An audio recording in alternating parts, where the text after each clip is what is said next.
10 மாவட்டங்களுக்கு இன்று கனமழை எச்சரிக்கை விடுக்கப்பட்டிருக்கிறது.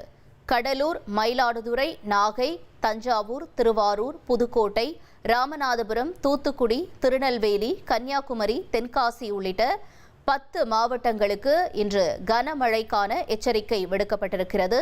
நாளை மறுநாள் 13 மாவட்டங்களுக்கு கனமழை எச்சரிக்கையும் விடுக்கப்பட்டிருக்கிறது.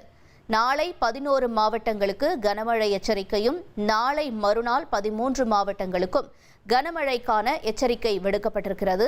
முக்கிய செய்தியாக பார்த்தோம்.